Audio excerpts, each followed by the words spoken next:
हे वासुदेवाय।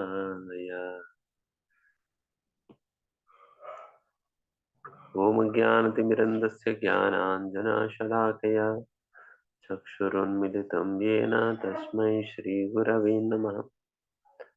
श्रीचैतन्यमनोभीष्टं स्थापितं येन भूतले स्वयं रूपः कदा मह्यं ददाति स्वापदान्तिकम्। वन्देऽहं श्रीगुरून् श्रीयुतपदकमलं श्रीगुरून् वैष्णवांश्च श्रीरूपं साग्रजातं सहगणरघुनाथान्वितं तं च जीवं साद्वैतं सावधूतं परिजनसहितं कृष्णचैतन्यदेवं श्रीराधाकृष्णपादान् सहगणललिता श्रीविशाखान्वितांश्च। हे कृष्ण करुणा सिंधु दीनबंधु जगतपते गोपेश गोपिका कांत राधा कांत नमोस्तुते। तप्त कांचन गौरांगी राधे वृंदावनेश्वरी वृषभानुसुते देवी प्रणमामि हरिप्रिये। वाञ्छाकल्पतरुभ्यश्च कृपा सिन्धुभ्येव च पतितानां पावनेभ्यो वैष्णवेभ्यो नमो नमः। नमो विष्णुपादाय कृष्णपृष्ठाय भूतले श्रीमते भक्तिवेदांत स्वामिनिति नामने नमस्ते सारस्वती देवे गौरवाणी प्रचारणे निर्विशेष शून्यवादि पाश्चात्य देश तारणे।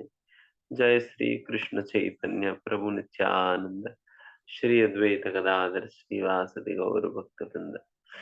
हरे कृष्णा कृष्णा कृष्णा हरे हरे, हरे राम राम राम।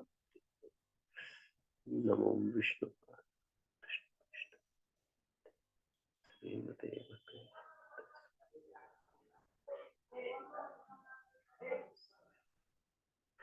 ओके, हरे कृष्णा।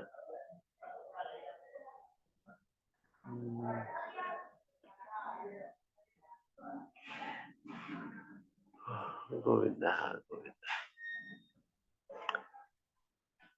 बस कहाँ तक पहुंचे अभी?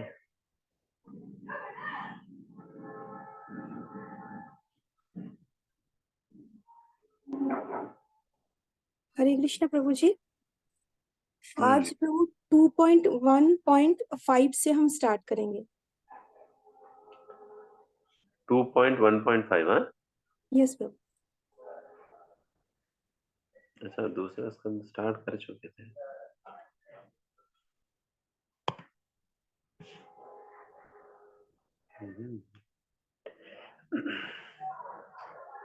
जाए, दूसरा स्कंद पे पहुंच गया सभी। एडवांस्ड।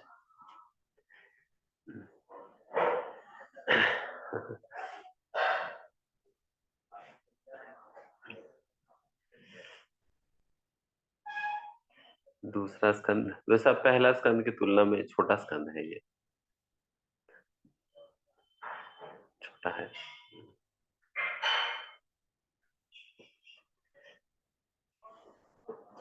ठीक है, शुरू करते हैं। तस्मात् भारत सर्वात्मा भगवान ईश्वरो हरिः श्रोतव्यः कीर्तितव्यश्च स्मर्तव्यश्च इच्छता भयम्। हरे कृष्ण। हे भरतवंशी, जो समस्त कष्टों से मुक्त होने का इच्छुक है, उसे उन श्री भगवान का श्रवण, महिमा गायन तथा स्मरण करना चाहिए, जो परमात्मा, नियंता तथा समस्त कष्टों से रक्षा करने वाले हैं। प्रभु जी तात्पर्य पढ़ूं? हाँ हाँ। अच्छा। तात्पर्य। पिछले श्लोक में श्रील सुखदेव गोस्वामी ने ये बताया है कि किस प्रकार मूढ़ एवं भौतिकवादी व्यक्ति सोकर विषयी जीवन में लिप्त रहकर आर्थिक दशा सुधारने में तथा उन कुटुंबियों के भरण पोषण में अपने मूल्यवान समय का अपव्यय करते हैं, जो विस्मृति के गर्त में विलीन हो जाने वाले हैं। इस भौतिकवादी कार्यकलापों में संलग्न रहने के कारण जीवात्मा सकाम कर्म के चक्र में अपने आप को उलझा देता है। ये चक्र 84 लाख योनियों में जलचर, वनस्पतियां, सरीसृप, पक्षी, पशु, असभ्य मानव तथा उसके पश्चात फिर से मनुष्य रूप में जन्म मृत्यु का चक्र, और ये मनुष्य जन्म ही सकाम कर्म के चक्र से छूटने का सुअवसर है। अतः यदि कोई इस विष चक्र से मुक्ति पाना चाहता है तो उसे कर्मी नहीं बनना चाहिए, अर्थात अपने ही अच्छे या बुरे कर्म के फल का भोक्ता नहीं बनना चाहिए। उसे अपने लिए अच्छा या बुरा कोई कर्म नहीं करना चाहिए, अपितु हर वस्तु के सर्वोच्च स्वामी परमेश्वर के निमित्त ही सब कुछ करना चाहिए। कर्म करने की यह विधि श्रीमद् भगवद गीता 9.27 में भी संस्तुत की गई है, जिसमें श्री भगवान के निमित्त कर्म करने के लिए आदेश दिया गया है। अतएव सर्वप्रथम मनुष्य को श्री भगवान के विषय में श्रवण करना चाहिए। पूरी तरह पर्यालोचन करके श्रवण कर लेने के पश्चात मनुष्य को श्री भगवान के कार्यकलापों का महिमा गायन करना चाहिए। इस तरह वो निरंतर श्री भगवान के दिव्य स्वभाव का स्मरण कर सकेगा। श्री भगवान के विषय में श्रवण तथा उनका महिमा गायन श्री भगवान के दिव्य स्वभाव से अभिन्न है, और ऐसा करने पर मनुष्य सदैव श्री भगवान के सानिध्य में रहेगा। इससे सभी प्रकार के भय से मुक्ति मिल जाती है। श्री भगवान परमात्मा है जो प्रत्येक जीव के हृदय में विद्यमान है। इस प्रकार उपयुक्त श्रवण तथा महिमा गायन की विधि से श्री भगवान उनकी समग्र सृष्टि के सभी जीवों को अपनी संगति करने हेतु आमंत्रित करते हैं। श्री भगवान की महिमा का श्रवण और गायन की यह विधि सभी पर लागू होती है, चाहे वो जो भी हो। इससे उसे प्रत्येक कार्य में अंतिम सफलता प्राप्त होगी। मनुष्यों की कई श्रेणियां हैं, कर्मी, ज्ञानी, योगी तथा अनन्य भक्त। इन सब पर इच्छित सफलता प्राप्त करने हेतु यही विधि प्रवृत्त होती है। प्रत्येक व्यक्ति सभी प्रकार के भय से मुक्त होना चाहता है और जीवन में सर्वाधिक सुख भोगना चाहता है। इसे प्राप्त करने की सम्यक विधि की संस्तुति यहाँ श्रीमद् भागवतम में की गई है, जो श्रील सुखदेव गोस्वामी जैसे महान अधिकारी द्वारा की गई है। श्री भगवान के श्रवण तथा महिमा गायन से मनुष्य के समस्त कार्यकलाप आध्यात्मिक बन जाते हैं और इस तरह से भौतिक दुखों की सारी अवधारणाएं पूरी तरह नष्ट हो जाती हैं। हरे कृष्ण।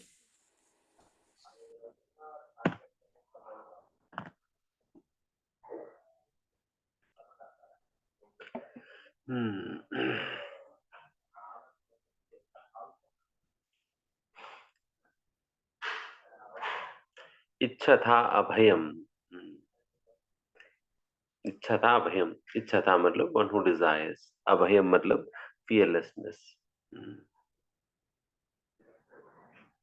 जो भी अपने जीवन में हमेशा निडर रहना चाहता है, या सारे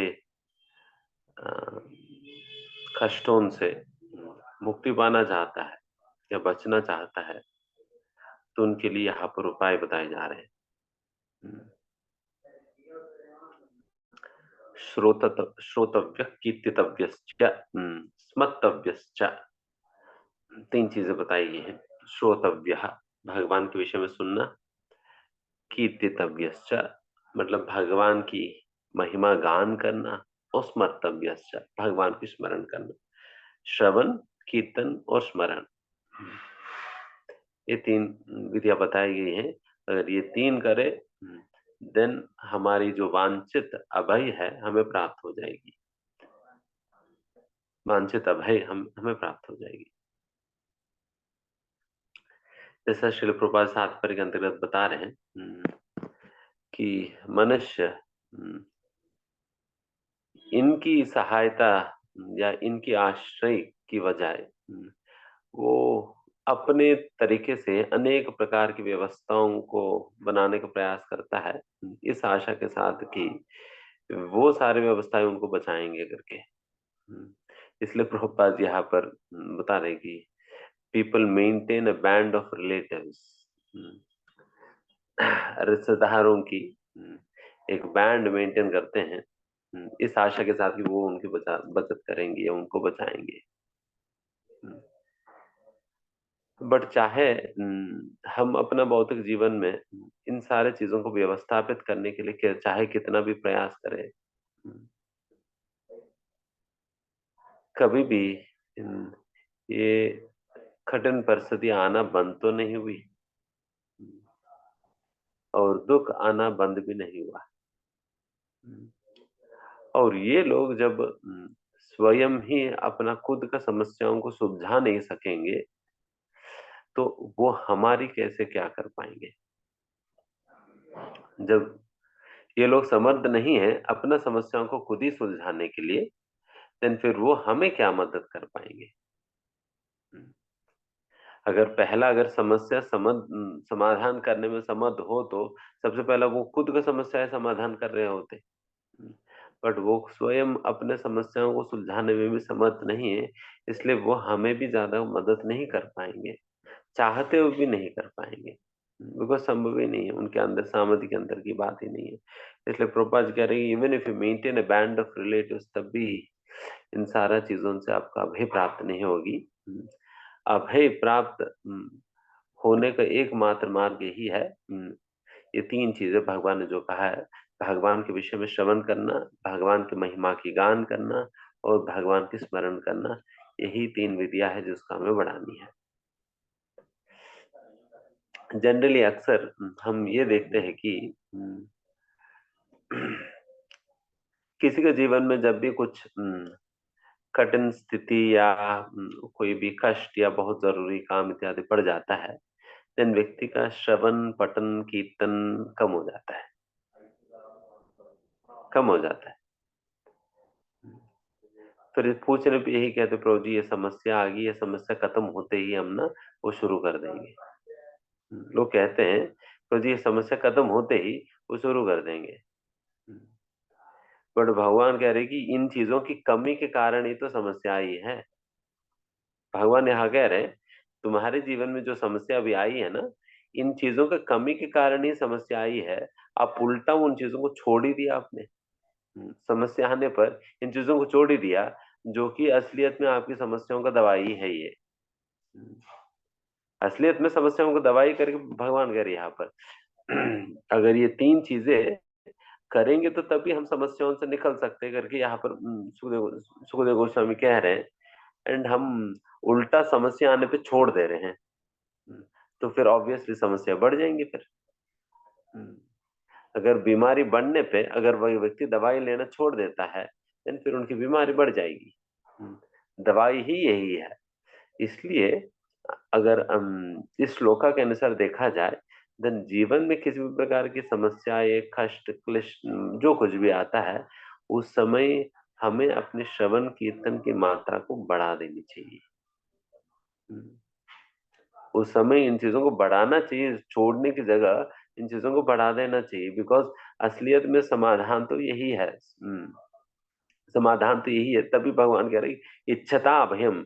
अगर आपको सही में अपनी कष्टों से अगर अभय चाहते हो, देन फिर श्रोतव्यस्य, कीर्तितव्यस्य, स्मर्तव्यश्च इच्छता अभयम करके भगवान जो कह रहे हैं, वो करना होगा।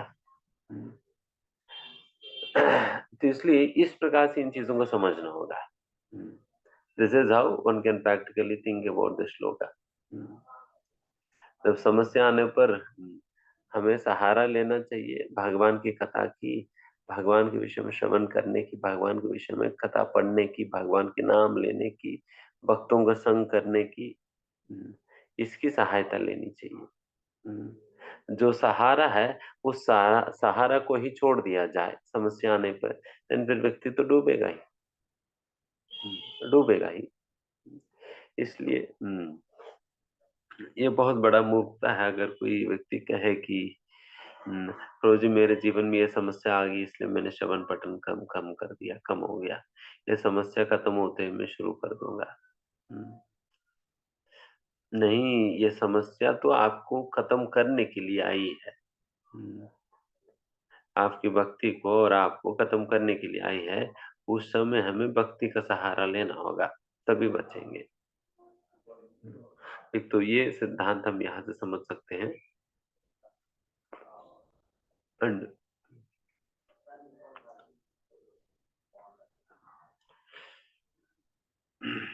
इसलिए यहाँ पर भगवान कह रहे हैं कि इसलिए व्यक्ति को अच्छा बुरा करना बंद करना होगा। हुँ, अच्छा बुरा करना दोनों ही बंद करना होगा। फिर उनको क्या करना होगा? कोई भी कार्य भगवान श्री कृष्ण की सेवा के रूप में करे। या हमें जो भी करे, एक ही चीज करनी चाहिए, वो भगवान श्री कृष्ण की सेवा ही करनी चाहिए, उसके अलावा और कुछ करना ही नहीं है। कृष्ण का ही सेवा करनी है और कुछ करना ही नहीं है, और कुछ भी करेंगे फंस जाएंगे। कृष्ण की सेवा के अतिरिक्त कुछ भी करेंगे व्यक्ति फंस जाएगा। इसलिए यहाँ पर प्रभुपाद जी कह रहे, one should not do anything. एक व्यक्ति को कुछ भी नहीं करना चाहिए, इधर गुड और बैड, सही अच्छा हो बुरा हो, दोनों ही नहीं करनी चाहिए बिल्कुल।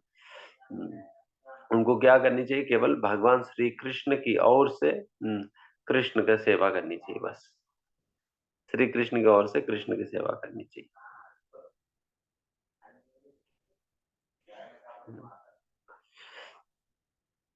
उनकी असलियत में अभय प्रदाता, अभय देने वाला तो भगवान स्वयं ही है, और कोई अभय प्रदाता नहीं है। तो इसलिए भगवान की श्री चरणों के विषय में कहते हुए इस प्रकार से कहते हैं अभय चरण। और भगवान के हस्तों को कहा जाता है अभय हस्त। अभय हस्त।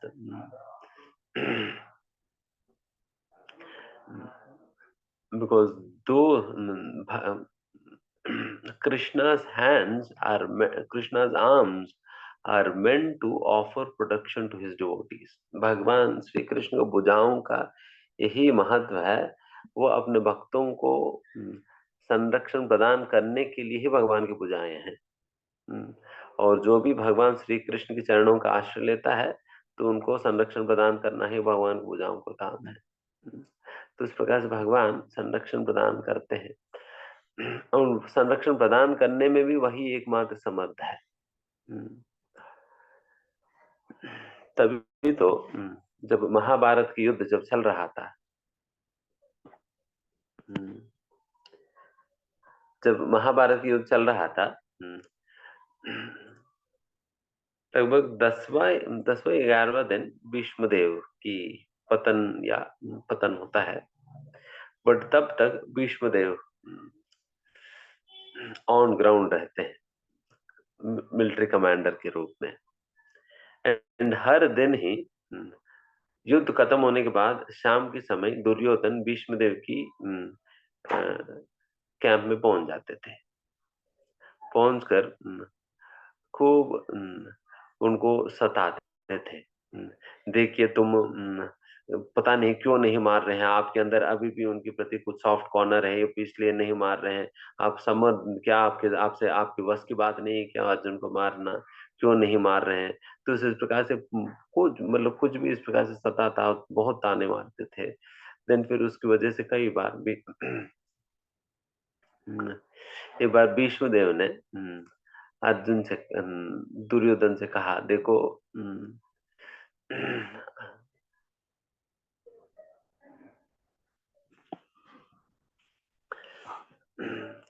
मैं अकेला नहीं, आपको लग रहा है कि मैं उनको हरा सकता हूं करके, मैं अकेला नहीं है, बल्कि मेरे जैसे करोड़ों भीष्म अगर इकट्ठा हो भी जाए ना, फिर भी पांडवों को हरा नहीं सकेंगे। फिर भीष्मदेव कहने लगे क्यों। फिर भीष्मदेव ने पूछा कि आपको पता है क्या क्यों मैं हरा नहीं पाएंगे।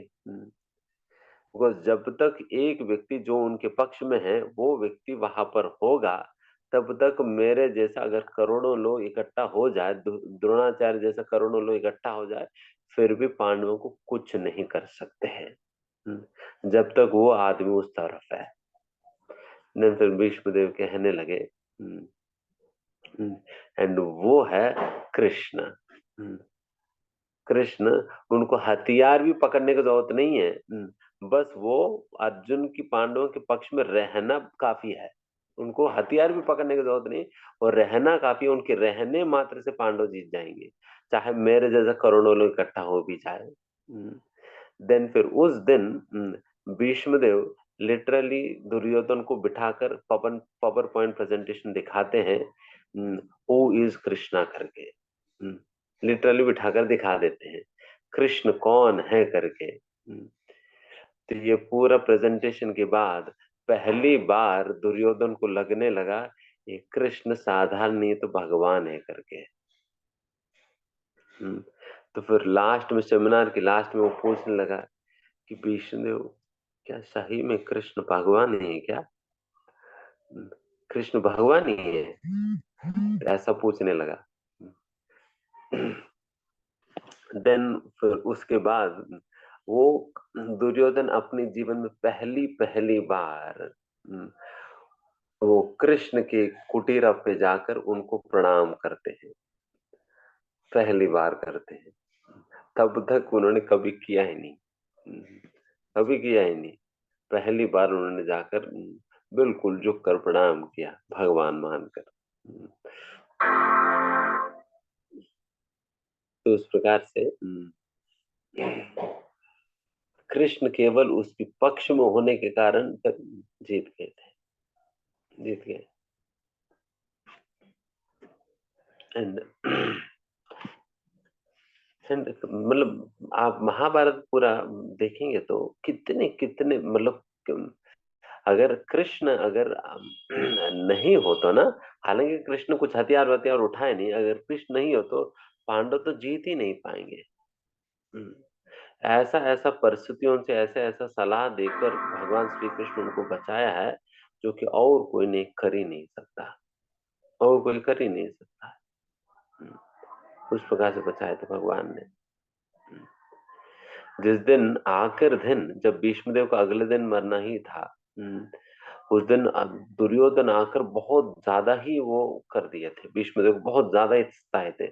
उस दिन फिर भीष्मदेव ने 5 बाण लेकर उन्होंने शपथ लिया कि कल का दिन यही इन्हीं 5 बाणों से मैं इन 5 पांडवों को मैं मारूंगा, यही मेरा शपथ है। और ये 5 बाणों को मैंने मंत्रित करके मैंने तैयार कर दिया, यही 5 बाण है करके फिर दुर्योधन के सामने शपथ लेकर अपने साइड अपने बगल में रख दिए थे। हम्म। फिर अगले दिन ये 5 बाणों को प्रयोग करके 5 पांडवों को मार सकते थे, हम्म, मार सकते थे। फिर दुर्योधन को लगा कि अगर भीष्मदेव के पास ही अगर ये 5 बाण छोड़ दिया जाए तो पता नहीं कब किन क्या मूड बदल जाएगी। तो ये फिर भीष्मदेव से कहा कि देखिए पितामह, ये 5 बाण हमें दे दो, हम सुरक्षित रखेंगे रात भर, सुबह हम आपको पकड़ा देंगे, जब युद्ध में जाएंगे तब पकड़ा देंगे, तब तक हमारे पास रहने दो। तो फिर 5 बाण लेकर निकल गए थे। हम्म,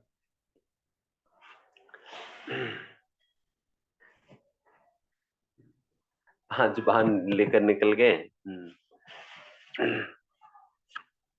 एंड ये सारी बातें कृष्ण को पता चल गई। तो ये सारे मतलब इस प्रकार सारा सारा कुछ हुआ है करके। तो फिर अर्जुन को श्री कृष्ण ने याद दिलाया, अर्जुन, हम्म, अगर ये 5 बाण अगर भीष्मदेव के पास रहेगा तो वो निश्चित ही आपको मार सकते हैं, इसमें कोई डाउट नहीं है। इसमें कोई डाउट नहीं, वो मार ही देगा। हम्म, तो कल का दिन तो पांचों पांचों के 5 पांडवों को मरना ही था। हम्म, तो 5 बाण रहेगा तो आपके सारे पांडवों की मृत्यु होगी।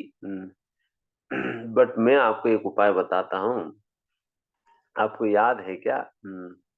कि जब यक्षों से आप दुर्योधन को बचाए थे, दुर्योधन ने तुम्हें एक वरदान दिया था और आपने उनसे कहा इस वरदान की प्रयोग हम सही समय पर आने पे करेंगे। देन अभी आप दुर्योधन के पास जाओ, वो बात स्मरण दिलाओ। हम्म, वो बात स्मरण दिलाओ।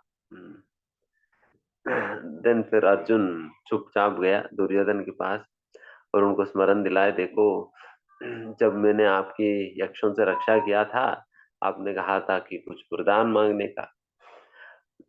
तभी फिर दुर्योधन को लगने लगा ये कुछ दाल में काला है, इनको क्या पता है कि मेरे पास 5 बाण पड़ा हुआ है। हम्म, फिर उन्होंने पूछा क्या चाहिए तुम्हें? इंद्रप्रस्थ चाहिए? हम्म,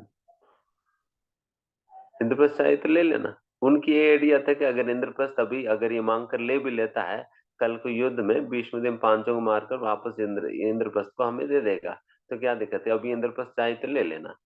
हम्म, तो इस भावना के साथ उन्होंने कमेंट कर दिया इंद्रप्रस्थ चाहिए तो ले लीजिए। बट फिर भी अर्जुन का नहीं, हमें इंद्रप्रस्थ नहीं चाहिए, हमें जैसा लेना है वैसे ही लेंगे, हमें वो 5 बाण चाहिए। धन दुर्योधन को बहुत हृदय में कोप लगा। अरे इनको पता कैसे चल गया कि मेरे पास 5 बाण पड़ा हुआ है? एंड एग्जैक्टली वही मांग लिया इसने, वही 5 बाण मांगा जो भीष्म देव से मैंने उठा कर लाया। अगर ये 5 बाण भीष्म देव के पास छोड़ दिए होते, इनको ये 5 बाण देने की जरूरत ही नहीं पड़ता। बट सीधा आकर फिर उन्होंने अपने पास लिया, फिर अर्जुन आकर फिर उनसे उनसे ले लिया। 5 बाण आराम से उठा लिए और चल पड़े थे अर्जुन। तब देखो, अगर यहाँ पर भगवान श्री कृष्ण अर्जुन को याद नहीं दिलाए होते, पांचों को पांचों पांडव, तो अगले दिन तो मरना ही था उन्हें। मरना ही था। तो इस प्रकार से हर कदम कदम पर भगवान श्री कृष्ण ने उनको बचाए थे। एक समय ऐसे ही जब भीष्मदेव ने फिर शपथ लिया कि मुझे तो फिर कल मारना ही करके, देन फिर उस समय कृष्ण ने द्रौपदी को बुलाया, द्रौपदी को बुलाकर द्रौपदी को भेजा। द्रौपदी चुपचाप भीष्मदेव के पास जाओ। फिर द्रौपदी अपने पायल वायल निकाल दिया, चुपचाप गई भीष्मदेव की टेंट में, एंड फिर सीधा जाकर भीष्मदेव के चरणों पे गिर गई। तो बहुत, अगर कोई पायल पहनकर आएंगे, देन फिर पायल पायल पहनकर आएंगे तो पता चल जाएगी, देन व्यक्ति मेंटली प्रिपेयर हो जाता है, कोई आ रहे हैं तो फिर क्या बात है क्या नहीं है, कि फिर पूछ सकता है। बट यहाँ पर तो पायल वायल निकाल दिया तो पता ही नहीं चला कौन आ रहे, कैसे आ रहे करके देखा ही नहीं। देन फिर सीधा जाकर वो भीष्मदेव के पैरों चरणों पे गिर गई। देन फिर भीष्मदेव उन्होंने वैसे ही मुंह से बोल दिया कि सौभाग्यवती भवा करके, सौभाग्यवती भवा करके कह दिया। देन फिर द्रौपदी उठकर पूछती है कि भीष्म भीष्मदेव जी, आपने हमें आशीर्वाद दिया है सौभाग्यवती भवा करके, और साथ ही साथ आपने शपथ भी लिया है पांडवों को मारने का। अगर पांडव मर जाएंगे तो मैं सौभाग्यवती कैसे रहूंगी? तो इसलिए अगर मुझे सौभाग्यवती रहनी है, देन फिर आपको अपना शपथ तोड़ना होगा। देन फिर भीष्मदेव ने पूछा कि ये बुद्धि किनका है, ये बुद्धि किनकी है? आपको इस प्रकार से भेजा किसने? इतना बुद्धि तो आपका तो नहीं होगा, किसी ने पीछे पीछे तुम्हें भेजा ही होगा करके। देन फिर पूछने पे फिर द्रौपदी ने कहा कि आप भी जानते हो, मैं भी जानता हूँ, वही कृष्ण ने भेजा है, कृष्ण ने भेजा है। देखो, अगर इस परिस्थिति में भी अगर कृष्ण इस प्रकार समझा कर नहीं भेजा होते, तो पांडवों को मार दिया होते भीष्मदेव, मार दिया होते। इस प्रकार से कदम कदम पर भगवान श्री कृष्ण ने केवल इस बात से ही पांडवों को बचाए थे कि यस, पांडवों ने मेरी आश्रय लिया है। पांडवों ने मेरी आश्रय लिया है। एंड ये लोग कदम कदम पर शपथ लेते थे। जब भी अर्जुन शपथ लेते थे, फिर कृष्ण को टेंशन बढ़ जाता था। अरे अभी ये शपथ ले लिया, अभी मुझे उसकी पूरा तो मुझे करना होगा, शपथ ये लेगा और पूरा मुझे करनी होगी, टेंशन मुझे। तो इस प्रकार से हर कदम कदम पर उनकी शपथ को, लेकिन शपथ ऐसा लेते थे कि जैसे जयद्रथ को मारना था। जब जयद्रथ को मारना था, जयद्रथ को मारने के लिए शपथ लिए थे कि अगर जयद्रथ को कल सायंकाल के पहले अगर उनको नहीं मारूं, देन फिर मैं खुद अग्नि में कूद कर मर जाऊंगा। तो फिर अभी करे क्या? अगर अर्जुन जाकर, अगर फिर इन सारे कौरवों ने प्लान किया कि नहीं, जयद्रथ को किसी भी तरह से हमें अगर सायंकाल तक बचा कर रखेंगे, देन फिर अर्जुन खुद ही वो अग्नि में कूद कर मर जाएंगे, देन हमारा सारा महाभारत वही का वही खत्म हो जाएगी। करके फिर उन लोगों ने प्लान बनाया, फिर जयद्रथ को जाकर फिर छुपा लिया। तो फिर बचाए कैसे? तो फिर वापस कृष्ण के पास आई गाड़ी। तो फिर कृष्ण ने योजना बनाई, फिर जयद्रथ को मरवाया। देन फिर कृष्ण की हाथ में सब कुछ ही है, सब कुछ है। फिर कृष्ण ने फिर क्या किया, फिर संध्या काल के पहले जयद्रथ को मारना है। फिर भगवान कृष्ण ने एक आर्टिफिशियल संध्या काल क्रिएट करा दी।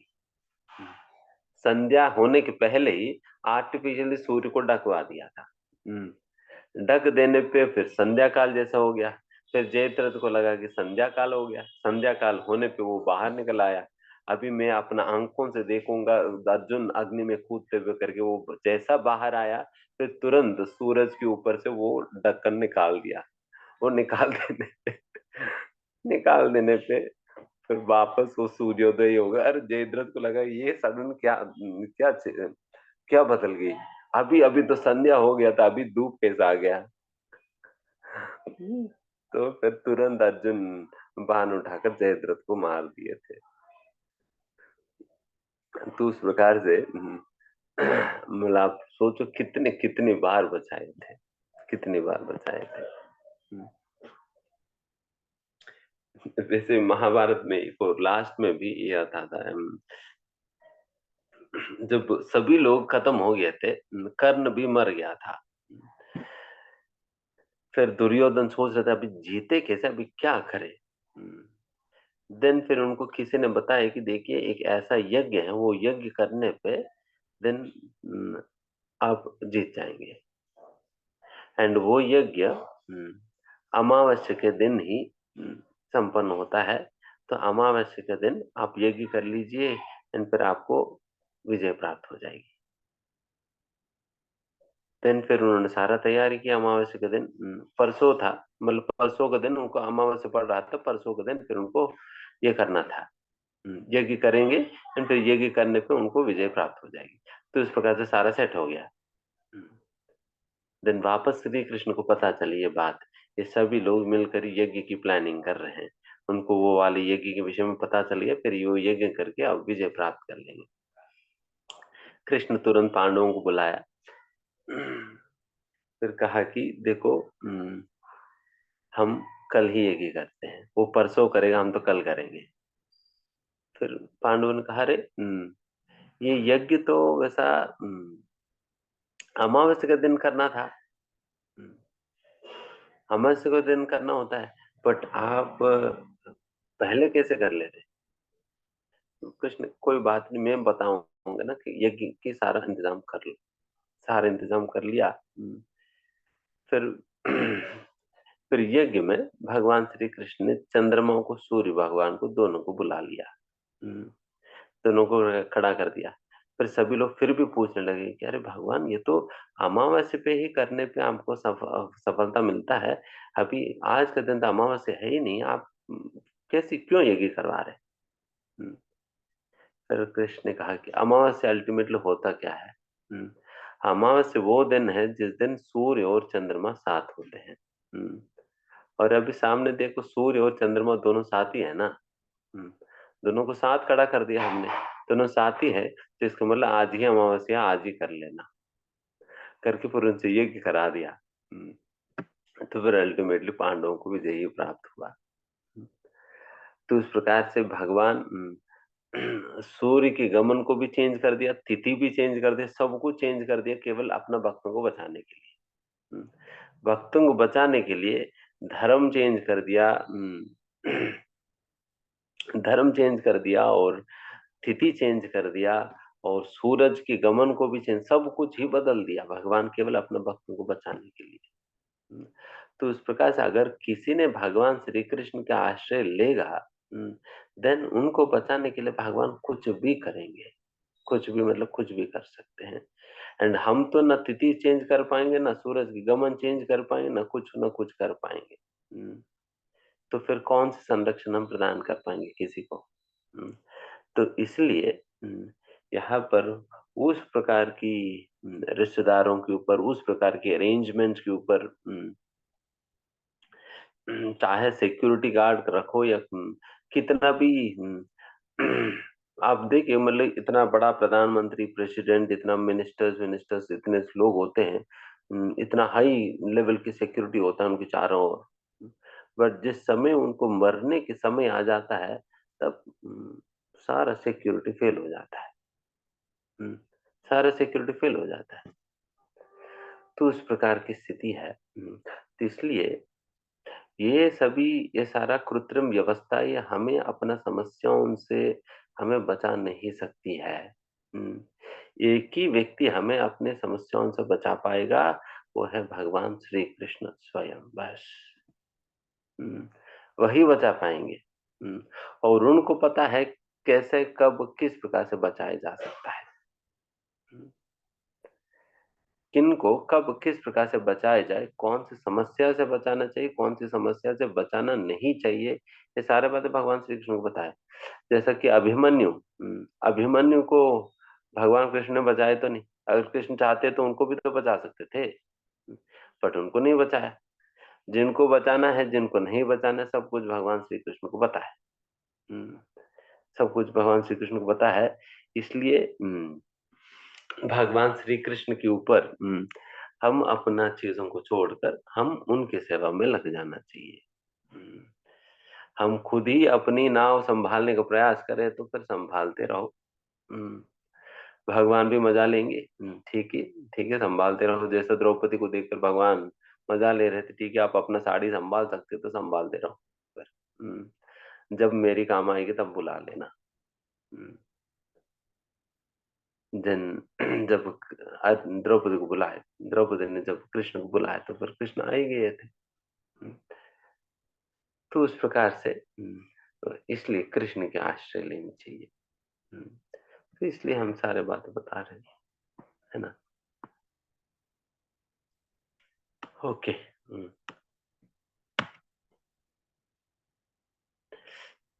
अगला श्लोक आप पे जाते हैं। एतावान् संख्ययोगाभ्यां स्वधर्मा परिनिष्ठया जन्मलाभः परं पुंसाम् अन्ते नारायण स्मृतिः।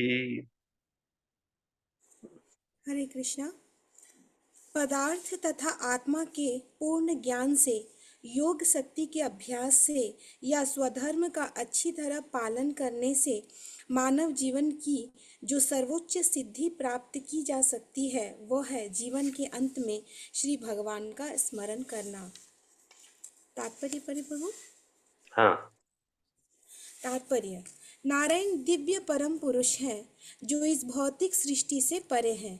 प्रत्येक वस्तु जिनका जिसका सृजन पालन तथा अंत में संहार होता है वह महत्त्व की सीमा के अंतर्गत है और भौतिक जगत के नाम से विख्यात है।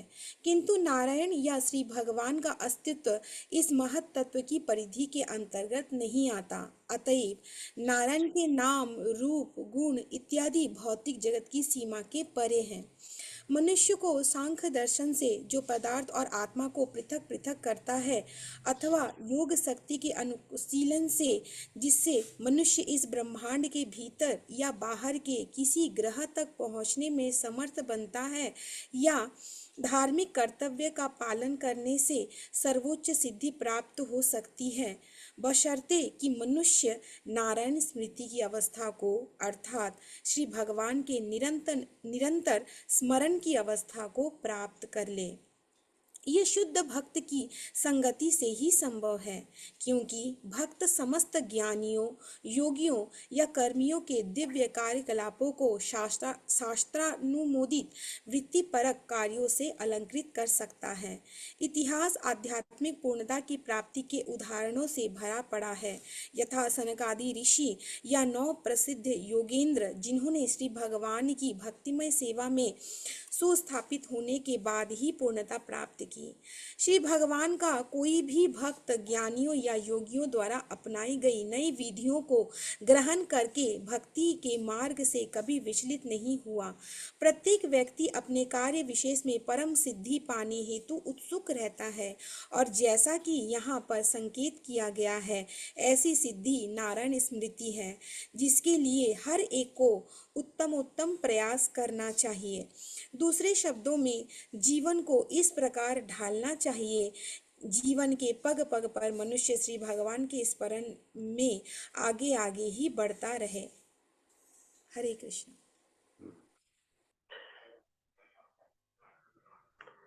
बहुत सुंदर तात्पर्य श्रील प्रभुपाद जी दे रहे हैं।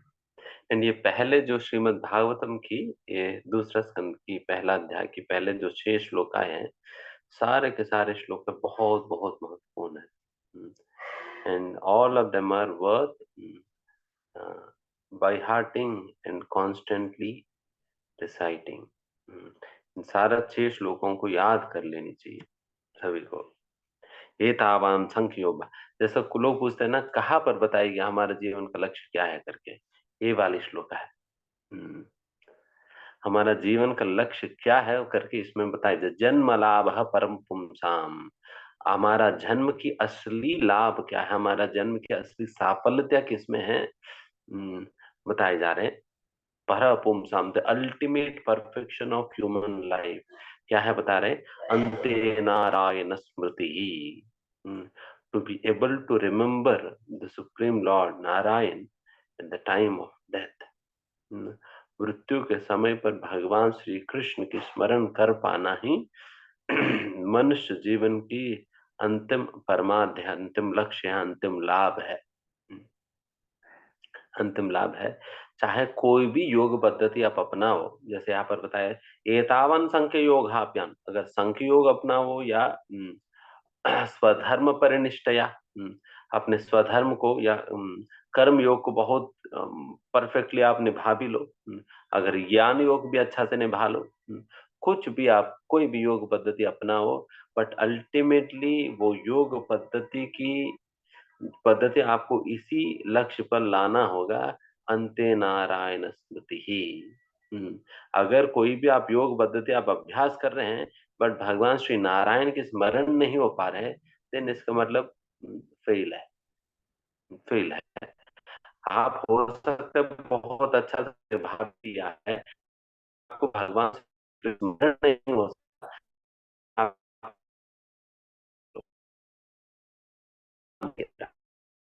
ये यही है। आप सही प्रकार की नहीं किए। इसलिए कोई भी योग पद्धति अल्टीमेटली आपको भक्ति योग तक पहुंचाने के लिए ही काम आएगी। अल्टीमेटली आना तो भक्ति योग से ही है। भगवतधाम जाना तो भक्ति योग से, बिकॉज जो अंत्य नारायण स्मृति भगवान श्री कृष्ण के स्मरण अंतिम समय पर भक्ति योग ही कर पाएगा। बिकॉज भक्ति योग के अंतर्गत व्यक्ति भगवान से आसक्त हो जाता है, एंड फिर जिनसे आसक्त होते हैं फिर उन्हीं का स्मरण होता है अंतिम समय पर। तो भक्ति योग ही माध्यम है जिसके द्वारा हम भगवान से आसक्त होते हैं ना। तो इसलिए भक्ति योग तक पहुंचाने के लिए ही काम आएगी सारे योग पद्धति। इसलिए आप देख सकते हैं कई ऐसा ऋषि मुनि रहे हैं,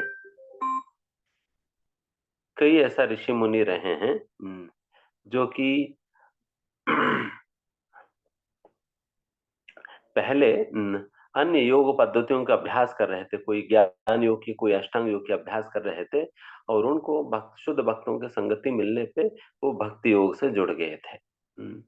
जैसा सुखदेव गोस्वामी स्वयं भी क्यों ना हो, वो भी ब्रह्मवादी थे, फिर जैसा उनको शुद्ध भक्तों की संगति हुई फिर भक्ति योग में आ गया।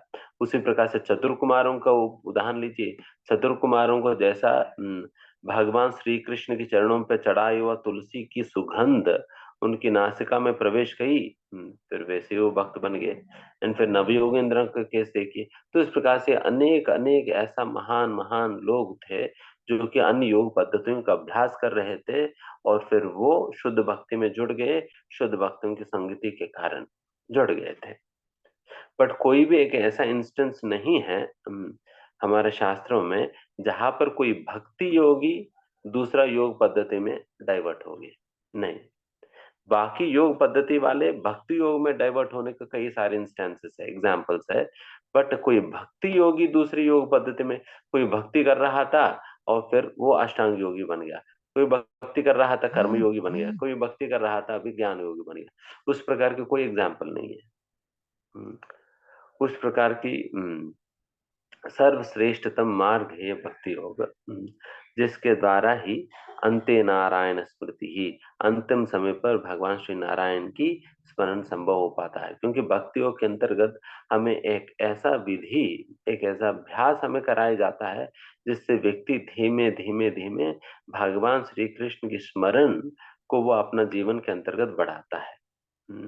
जैसा हम जितने भी हम कार्य हम अपना भक्ति योग के अंतर्गत स्वीकार करते हैं, जैसे भगवान के विषय में श्रवण करना हो, भगवान के विषय में भागवतम का अध्ययन करना हो, भगवान के नाम जप करना हो, संगति करना हो, या भगवान भक्तों की संगति करना हो या भगवान की सेवा करना हो, ये सारा अनेक माध्यम है। भगवान के स्मरण हमारे जीवन में बढ़ाने का ही तो माध्यम है।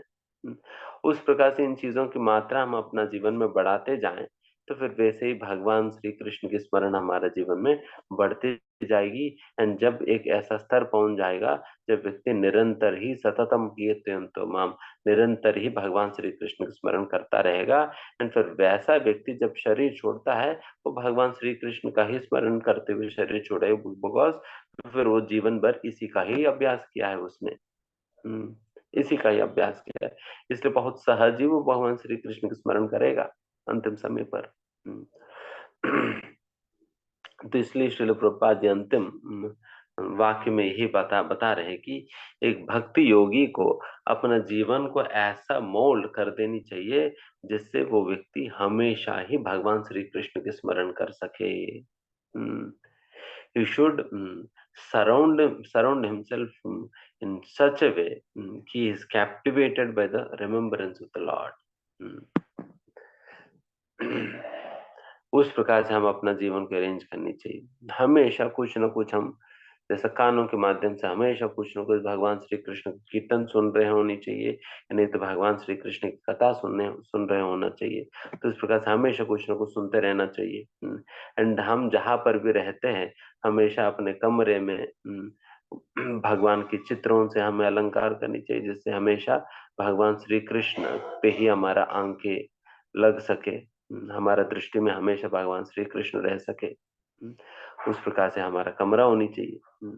अगर मोबाइल देखे तो क्या देखना चाहिए, श्री कृष्ण के संबंधित ही हमें चीजें देखनी चाहिए। एंड उसी प्रकार से अगर कुछ भी उस प्रकार से अगर खाए तो भगवान श्री कृष्ण प्रसाद खाएं। तो इस प्रकार से हर एक इंद्रिय को कृष्ण से डुबा देना चाहिए। Every sense should be drowned in the absorption of remembrance of Krishna. उस प्रकार से व्यक्ति को अपना जीवन अरेंज करनी चाहिए, है ना। यही जीवन की सार्थकता है। यही जीवन की सार्थकता है।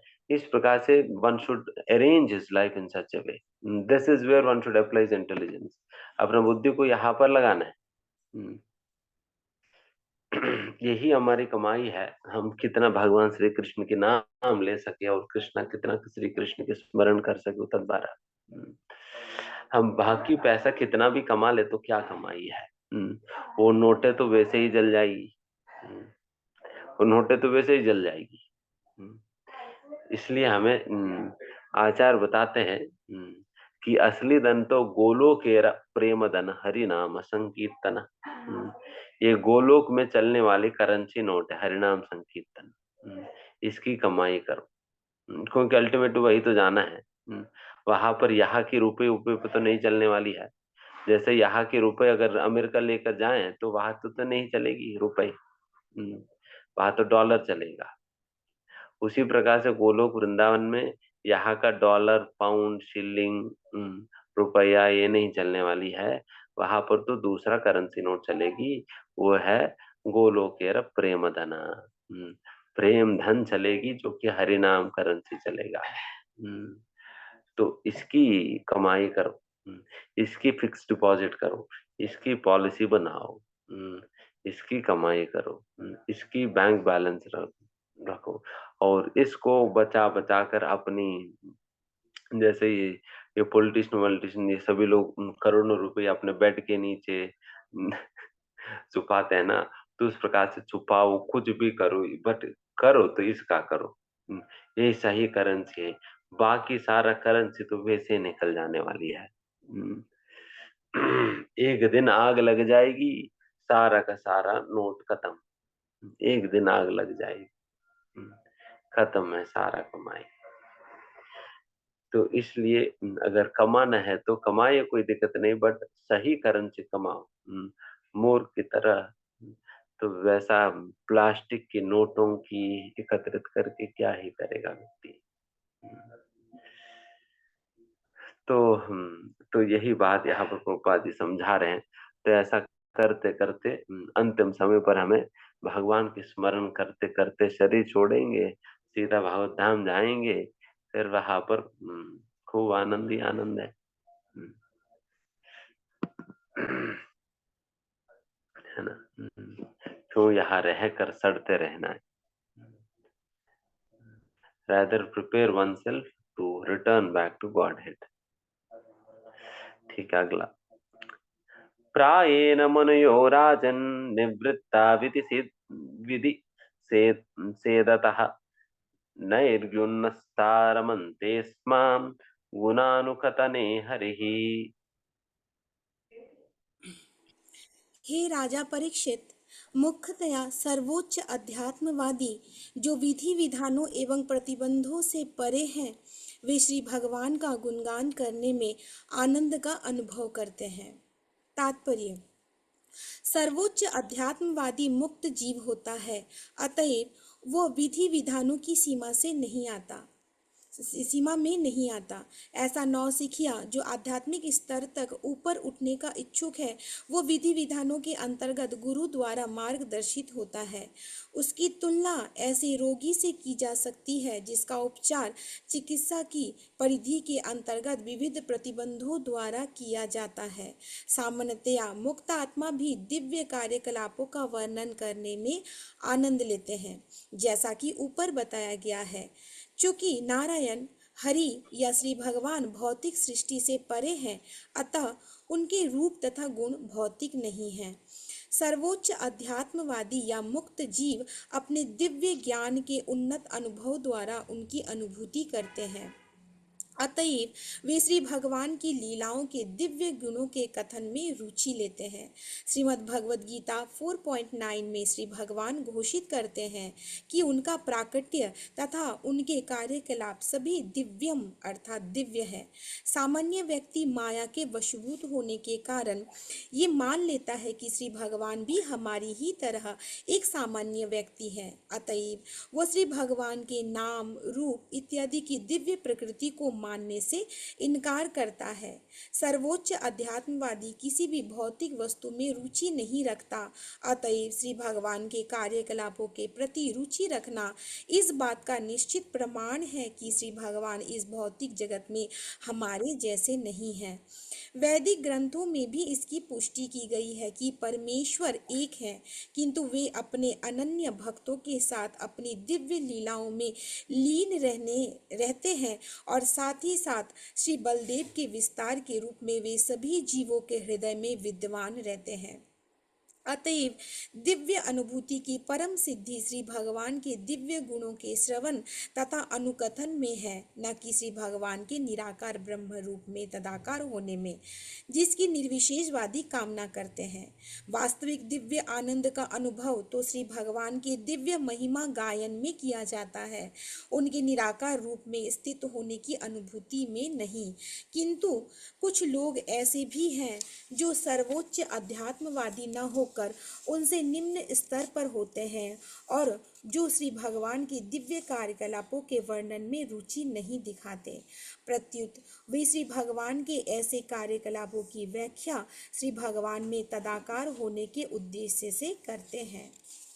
हरे कृष्ण। मतलब ये लोग भी चर्चा करेंगे, इनका भी भागवत कथा होती है, जो निराकारवाद लोगों की। एंड बट इनकी क्या लक्ष्य होता है?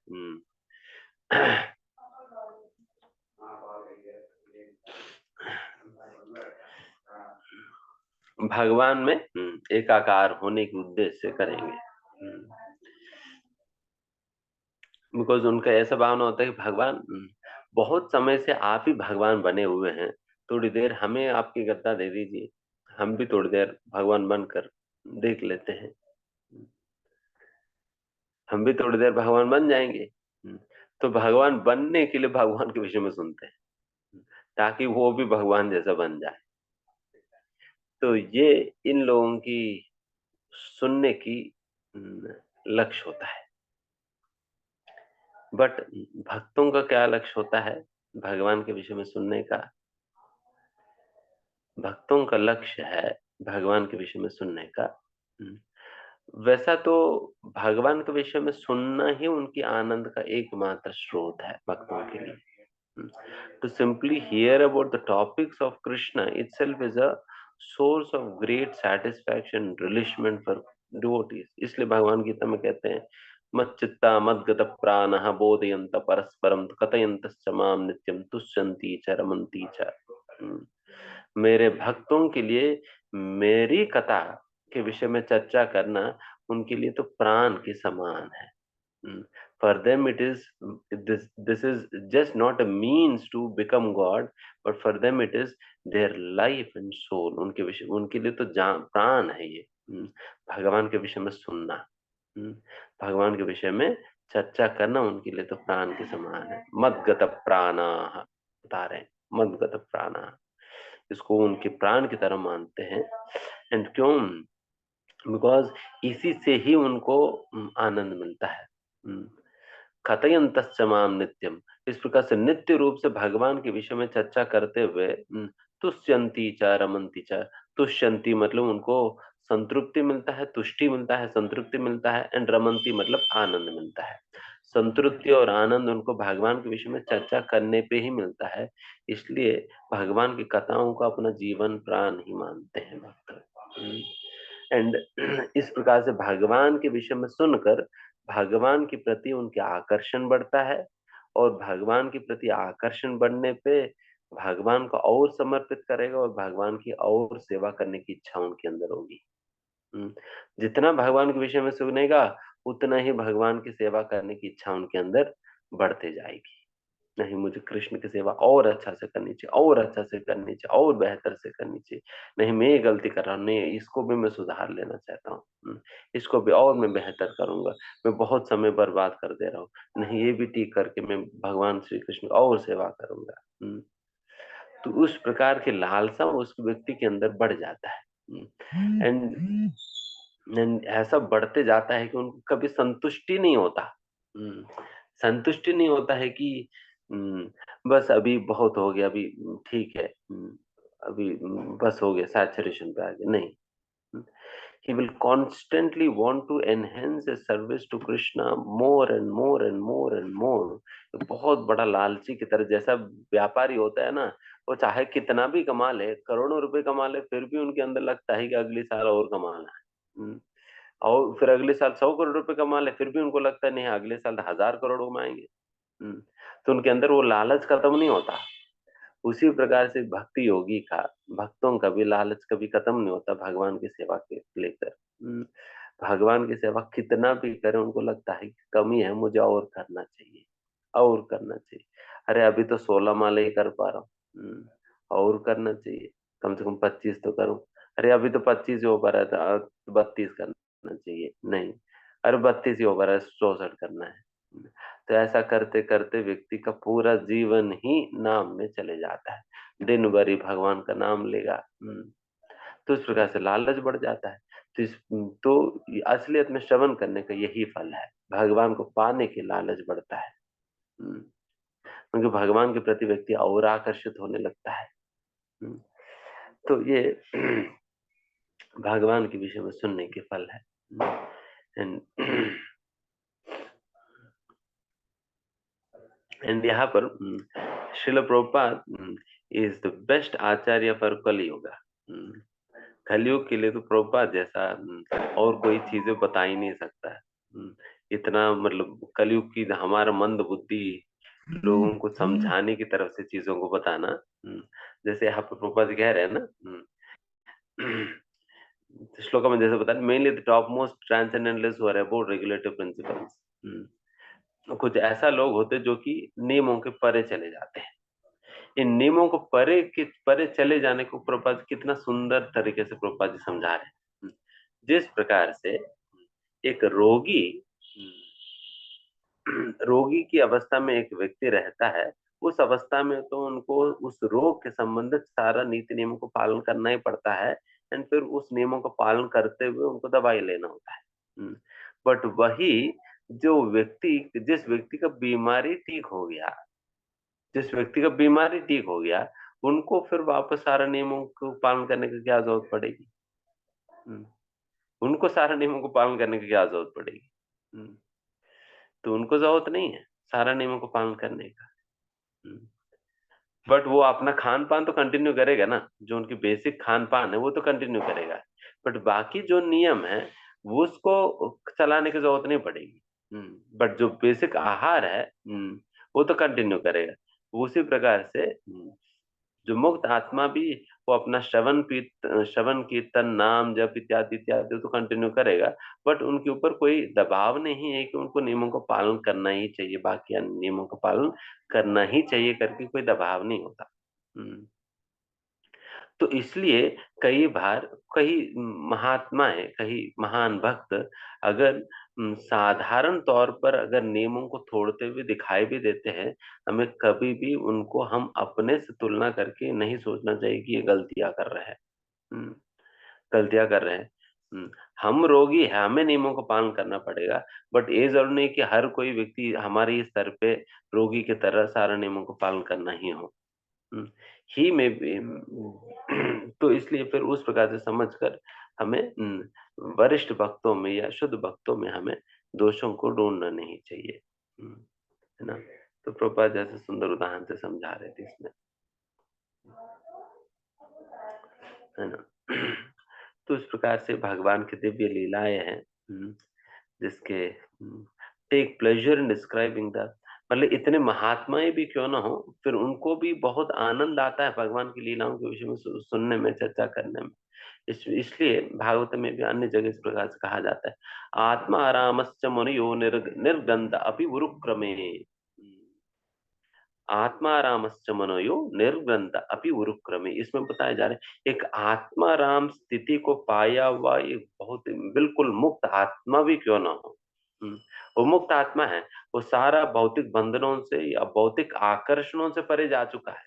इसका मतलब ये है कि उनको इस भौतिक दुनिया के अंतर्गत कोई भी ऐसा चीज नहीं है जो उनके मन को आकर्षित कर सकती है, कोई भी चीज ऐसा नहीं है। ना कोई सुंदर स्त्री आकर्षित कर सकती है, ना कोई सुंदर ध्वनि है, ना कुछ कुछ भी उन्हें आकर्षित नहीं कर सकती है।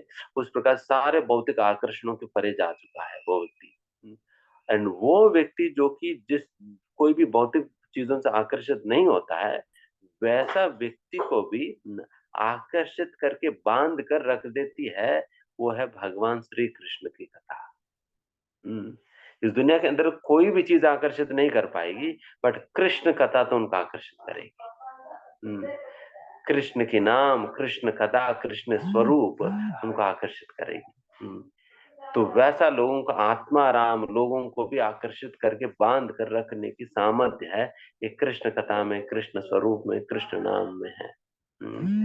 इसलिए कि इस प्रकार की महान आत्माएं, महात्माएं भी भगवान के नाम, भगवान के कीर्तन, भगवान की कथा श्रवण करते हैं, बिकॉज उनको बहुत बहुत अत्यंत आनंद की अनुभूति होता है भगवान की कथा सुनने में, कहने में, भगवान के नाम लेने में। इसलिए उनको वो तो इसके क्या क्या सिम्टम है, they will be able to do continuously for hours and hours together. घंटों घंटों तक भगवान के नाम जप कर सकते हैं, घंटों घंटों तक भगवान के विषय में सुन सकते हैं, घंटों तक भगवान के विषय में कह सकते हैं, घंटों तक वो भगवान की सेवा कर सकते हैं। They never get tired of these things because what to say about getting tired, rather this is the source of their very life, उनके जीवन का स्रोत ही ये है। हम्म, थकना क्या। हम्म, तो इसलिए फिर उनको घंटों क्या है, वो तो कई दिन तक ऐसा कर सकते हैं, उनको कोई मतलब ही नहीं। जैसे परीक्षित महाराज 7 दिन 7 रात तो खाया ही नहीं, पिया ही नहीं, सोया नहीं, सुनी जा रहे थे, सुने जा रहे थे, सुने जा रहे थे। और परीक्षित सुखदेव गोस्वामी बोले जा रहे थे, बोले जा रहे थे, बोले जा रहे थे, थक ही नहीं रहे थे दोनों ही। सुखदेव गोस्वामी कहने में तक नहीं रहते और परीक्षित महाराज सुनने में तक नहीं रहते, दोनों करे जा रहे थे, बिकॉज उनको अत्यंत आनंद मिलता है उसमें। ओके, हम आगे बढ़ते हैं हम लोग।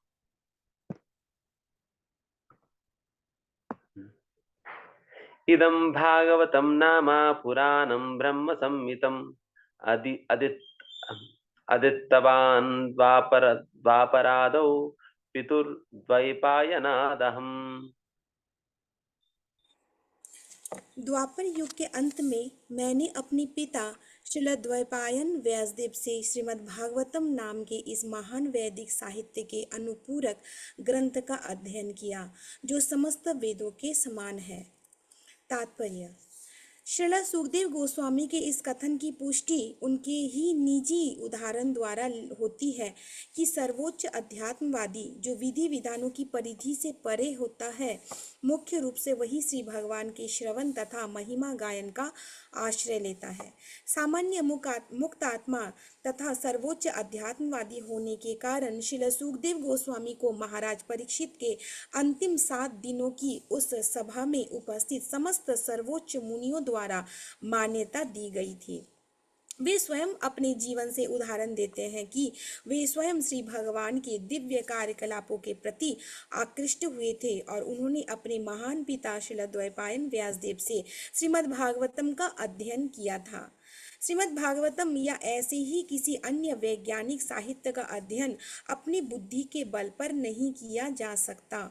यद्यपि शरीर रचना या शरीर क्रिया संबंधी चिकित्सा ग्रंथ बाजार में उपलब्ध रहते हैं, किंतु इन पुस्तकों को घर में पढ़कर कोई योग्य चिकित्सक नहीं बन सकता।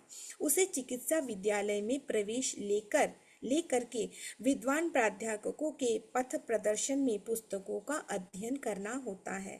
इसी प्रकार श्रीमद् भागवतम, जो भगवत विज्ञान का स्नातकोत्तर अध्ययन है, उसे श्री व्यासदेव जैसे सिद्ध पुरुष के चरणों में बैठकर ही सीखा जा सकता है। यद्यपि श्रील सुखदेव गोस्वामी अपने जन्म से ही मुक्त आत्मा थे, किंतु उन्हें भी अपने महान पिता श्रील व्यासदेव से श्रीमद् भागवतम का अध्ययन करना पड़ा, जिन्होंने इसका संकलन एक अन्य महात्मा श्री नारद मुनि के आदेश पर किया था। भगवान श्री चैतन्य महाप्रभु ने भी एक महान ब्राह्मण को व्यक्ति भागवत से श्रीमद् भागवतम का अध्ययन करने के लिए आदेश दिया था। श्रीमद् भागवतम परम पुरुष के दिव्य नाम, रूप, गुणों, लीलाओं, पार्षद तथा विविधताओं पर आधारित है और श्री भगवान के अवतार श्रील व्यासदेव द्वारा इसका प्रवचन हुआ। चूंकि श्री भगवान की लीलाएं उनके शुद्ध भक्तों के संग में संपन्न होती है, फलतः इस महान ग्रंथ में उन ऐतिहासिक घटनाओं का उल्लेख हुआ है जिनका संबंध भगवान श्री कृष्ण से है। ये ब्रह्म संहितम कहलाता है, क्योंकि यह भगवान श्री कृष्ण का वाणी रूप प्रतिनिधि है। जिस तरह की श्रीमद् भगवद गीता श्री भगवान का वाणी अवतार है, क्योंकि इसका प्रवचन श्री भगवान द्वारा ही हुआ, और श्रीमद् भागवतम भी श्री भगवान का वाणी अवतार है, क्योंकि इसका प्रवचन श्री भगवान के ही अवतार द्वारा उनके कार्यकलापों के विषय में हुआ। जैसा कि इस ग्रंथ के प्रारंभ में कहा गया है, यह वैदिक कल्प वृक्ष का सार है और ब्रह्म विषय पर सर्वोच्च शोध ग्रंथ ब्रह्म सूत्र का सहज भाष्य है। श्रील व्यासदेव द्वापर युग के अंत में सत्यवती के पुत्र के रूप में अवतीर्ण हुए थे। अतएव इस प्रसंग में द्वापर आदो का अर्थ होगा कलयुग के प्रारंभ से ठीक पहले। श्रील जीव गोस्वामी के अनुसार इस कथन का तर्क वृक्ष के ऊपरी भाग को उसका शुभारंभ कहने की भांति है। यद्यपि वृक्ष का आदि अर्थात प्रारंभ उसका मूल है, लेकिन सामान्य जन को वृक्ष का ऊपरी भाग ही पहले दिखता है। इस तरह वृक्ष का अंतिम भाग उसका आदि भाग मान लिया जाता है। हरे कृष्ण।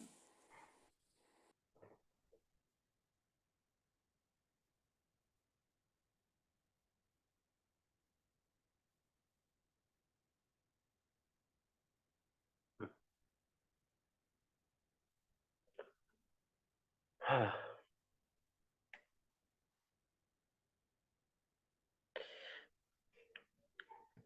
बहुत से बातें हैं इस श्लोका से उस तात्पर्य से चर्चा करने के लिए।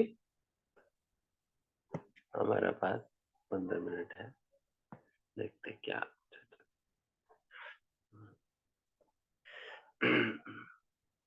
सबसे पहला, जैसा श्रील प्रभुपाद जी बता रहे हैं,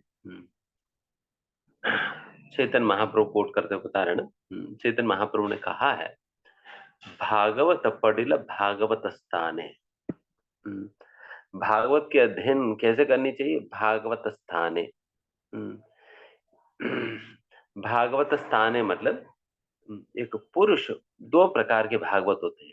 एक तो पुस्तक भागवत, दूसरा पुरुष भागवत, या व्यक्ति भागवत।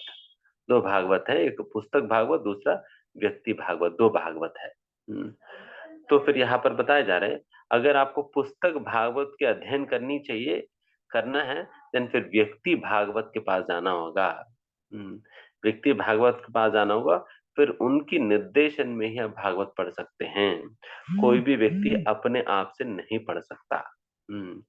हमें व्यक्ति भागवत चाहिए जो कि हमें समझा सके, और भागवत को सही मायने में हम समझ सके। तो इसके लिए हमें कोई व्यक्ति भागवत की सहायता जरूरत होगी। एंड फिर व्यक्ति भागवत कौन होते हैं? व्यक्ति भागवत वो है जो अपना जीवन को ही भागवत बना लिया हुआ है।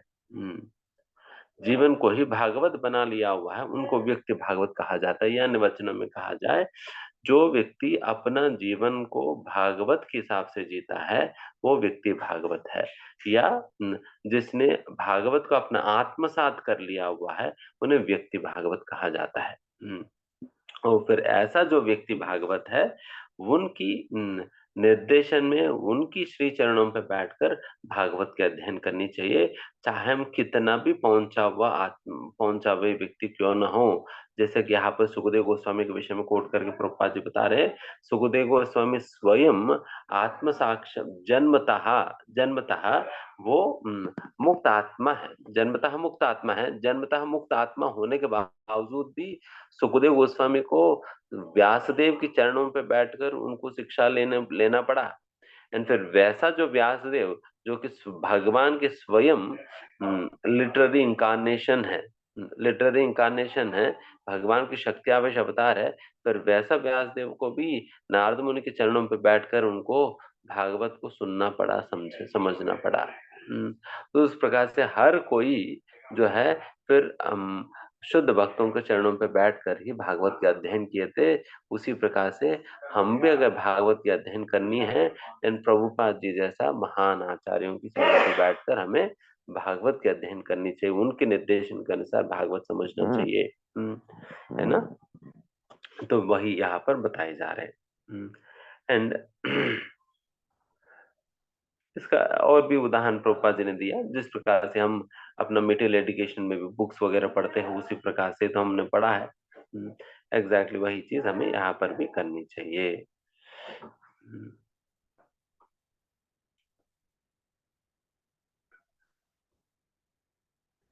एंड फिर उसके बाद एक महत्वपूर्ण विषय ये है, जैसे यहाँ पर बताए जा रहे हैं, इदम भागवतम नाम पुराणम ब्रह्म संहितम।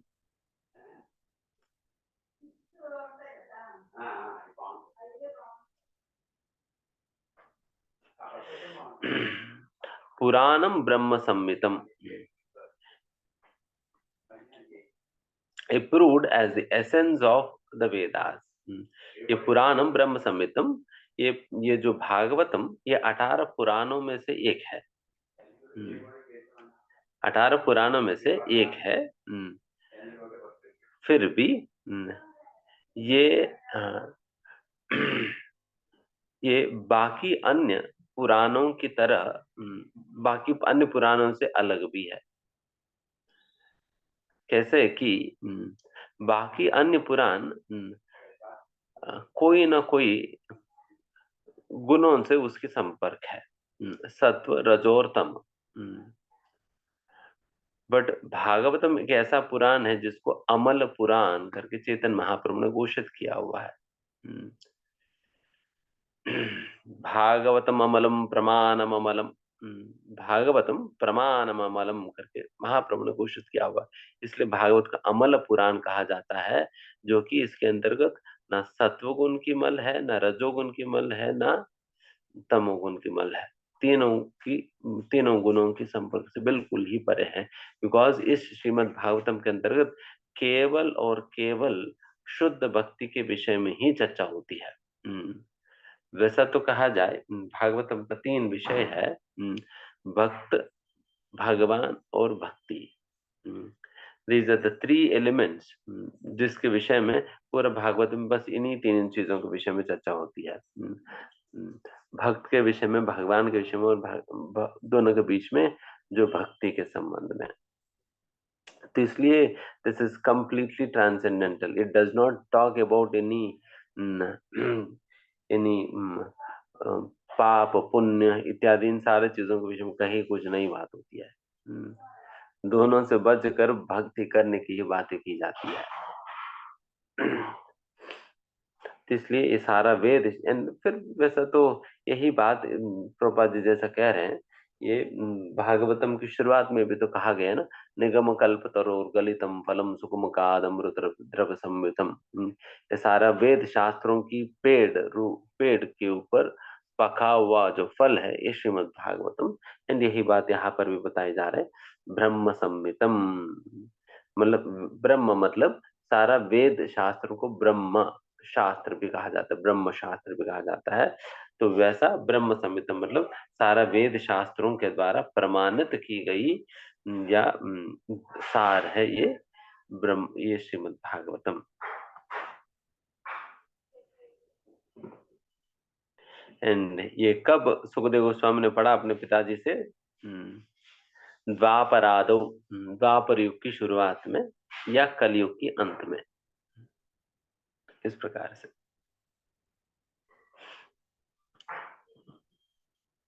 ठीक है,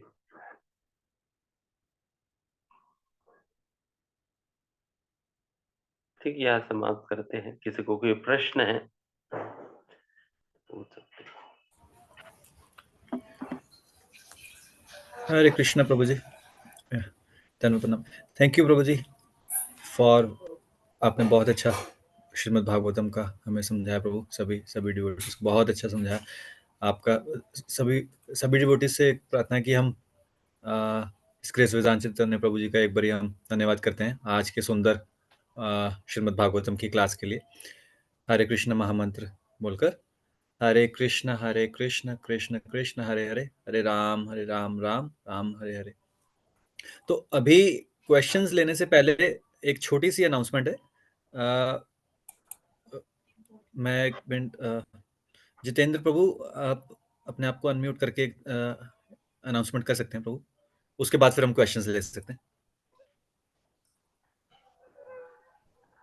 हरे कृष्णा जितेंद्र प्रभु। श्योर। हरे कृष्णा प्रभु, सादर दंडवत प्रणाम। सभी भक्तों के चरणों में भी मेरा सादर दंडवत प्रणाम है।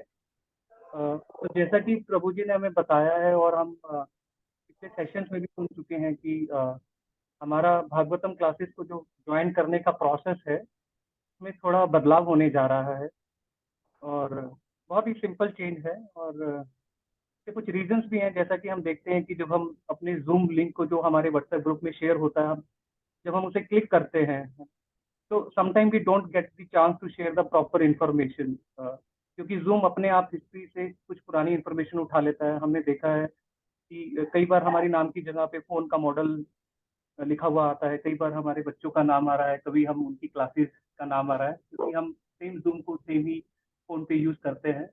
और कई बार देखा है कि सिर्फ फर्स्ट नेम है और बाकी कुछ इन्फॉर्मेशन नहीं है। तो और कई बार ऐसा भी देखा गया है कि हमारे पास कांटेक्ट नंबर नहीं है काफी भक्तों के, और अगर हैं भी तो हम जो जूम पे नाम दिखाई दे रहा है उस नाम से हम उस फोन नंबर को मैप नहीं कर सकते हैं, है ना। तो थोड़ा सा प्रॉब्लम होता है हमें अटेंडेंस को ट्रैक करने में। तो that is the reason we are thinking to change this process and we need your information while joining the Zoom call. तो बहुत छोटा सा चेंज है, मैं बता देता हूँ, इसमें कुछ ज़्यादा फर्क नहीं है। आई होप मेरा स्क्रीन सबको विजिबल होगा। यस प्रभु, यस प्रभु। तो जैसे पहले दो स्टेप तो सेम ही है। हमें मालूम है कि हमें व्हाट्सएप ग्रुप पे एक लिंक शेयर होता है और फिर हम उसको लिंक को क्लिक करते हैं और हम ज्वाइन कर लेते हैं। तो ये दो प्रोसेस तो सेम ही है। मतलब हमें एक नया जूम लिंक मिलेगा अभी और हम उस लिंक को क्लिक करेंगे, लेकिन अभी क्या रहेगा कि क्लिक करने के बाद हम सीधा ज्वाइन नहीं कर पाएंगे, है ना। तो क्या होगा कि आपको ये जो राइट हैंड साइड में दिख रहा है कुछ कुछ हम एक पेज पे चले जाएंगे, है ना। तो इस पेज पे जाएंगे। इस पेज पे क्या करना है अब हमें, ये पहला पेज आएगा और फिर हमें इसे स्क्रॉल डाउन करना है। जब हम स्क्रॉल डाउन करेंगे तो ये हमसे कुछ इन्फॉर्मेशन मांगेगा। अपना फर्स्ट नेम डालें, अपना लास्ट नेम डालें, अपना ईमेल एड्रेस डालें, अपना फ़ोन नंबर डालें और आप कितना चैंटिंग राउंड करते हैं। तो ये मिनिमल इन्फॉर्मेशन हमको ज़रूरत है आप सबको। तो ये इन्फॉर्मेशन मैंडेटरी है, आपको ये फिल करना ही होगा। और हो सकता है हम में से कुछ को प्रॉब्लम आई समझने में कि ईमेल एड्रेस क्या होता है और कैसे इसको हम यहाँ पे डालें, है ना। तो मैंने ये छोटा सा नीचे अलग से इन्फॉर्मेशन डाला है, क्योंकि हम सबके एंड्रॉयड फ़ोन में जीमेल होता है ना। तो अगर हमको जानना है कि हमारा ईमेल आईडी क्या है, तो हम उस जीमेल पे क्लिक करेंगे अपने फ़ोन में और हम देखते हैं कि जीमेल के थ्रू हमारी ईमेल्स वगैरह ओपन हो जाएंगी। और आप राइट हैंड साइड में कॉर्नर में इस ब्लू सर्कल को देखेंगे जहाँ पे आपका नाम का कुछ इनिशियल होगा। तो उस इनिशियल पे जब आप क्लिक करेंगे तो you will get to know your email ID, आपको अपना ईमेल आईडी दिखाई देगा, है ना। तो बस यही मुझे लगता है एक छोटा सा इन्फॉर्मेशन है जो आपको शुरू में, वैसे तो सभी दोस्तों को आइडिया होगा, लेकिन फिर भी उन लोगों के लिए जिनको ये समझना है कि ईमेल आईडी कहाँ से उठाएं और कहाँ से डालें, तो ये एक प्रोसेस है जो एक सिंपल है। आपने जीमेल पे क्लिक किया अपने फोन पे और आपने राइट हैंड साइड कॉर्नर में टॉप कॉर्नर में एक ब्लू बटन जो आपको दिखाई देगा इनिशियल पे, आप उस पर क्लिक करेंगे तो आपको अपना ईमेल आईडी दिखाई दे जाएगा। बस आपको वही ईमेल आईडी यहाँ पे देना है।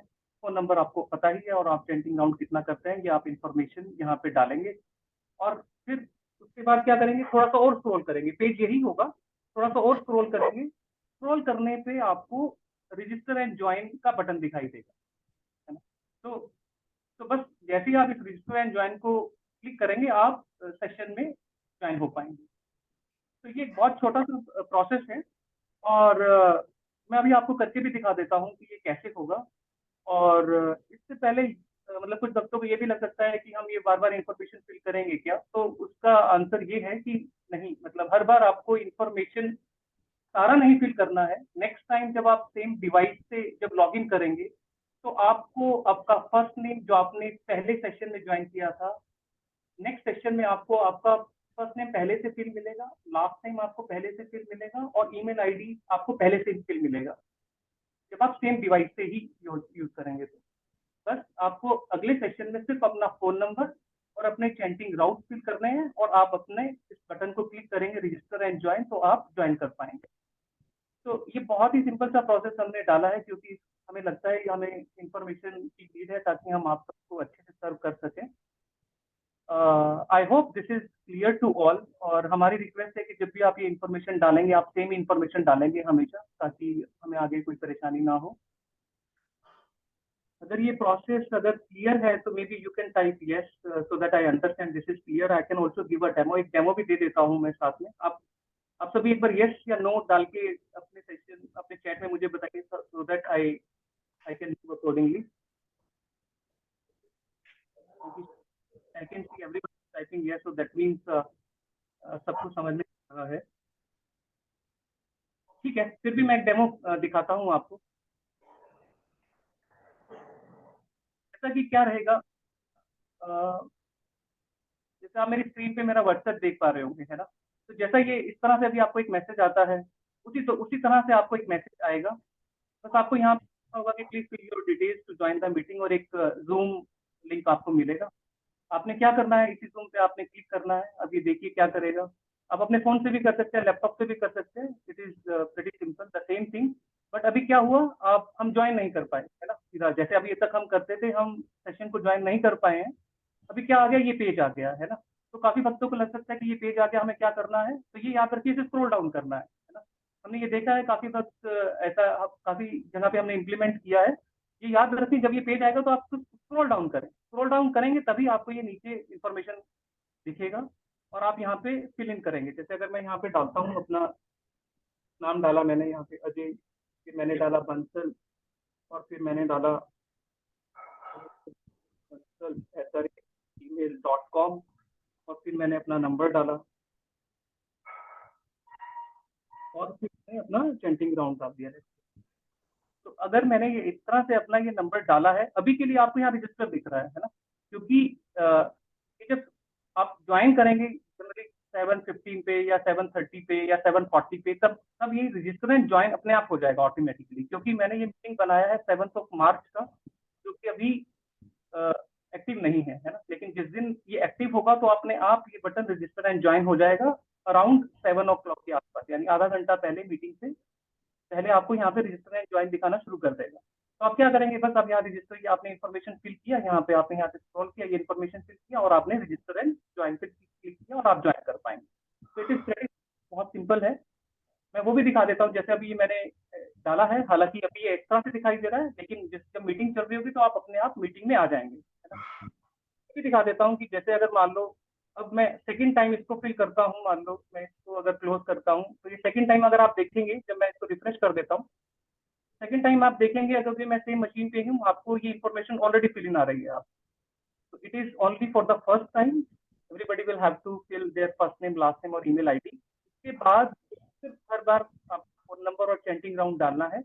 हाँ, ये कैप्चा आपको आ सकता है, कभी कभी कैप्चा आ सकता है आपको यहाँ पे, वो ये समझता है क्योंकि आप बार बार क्यों इस पेज को रिफ्रेश कर रहे हैं, क्योंकि मैंने अभी इस पेज को दोबारा से रिफ्रेश कर दिया, तो ये समझता है कि कोई इंसान है या फिर कोई रॉबोट है ना। तो आपको इसको यहाँ क्लिक करना है और फिर यहाँ रजिस्टर एंड ज्वाइन पे क्लिक करके आप मीटिंग को ज्वाइन कर पाएंगे। Simple demo, I hope everything is clear. Question है तो आप पूछ सकते हैं। हाँ माता जी, आपने पूछा है ईमेल एड्रेस इज नेसेसरी। हाँ माता जी, ईमेल एड्रेस नेसेसरी है, वहाँ पे आपको ईमेल डालना ही है। चैट में और क्वेश्चन पूछ क्या कुछ क्वेश्चन आप चैट पे डाल सकते हैं। हाँ, तो अभी हम मंत्रा मेडिटेशन में नहीं अडॉप्ट कर रहे हैं, अभी हम भागवतम वाली क्लास में अडॉप्ट कर रहे हैं। और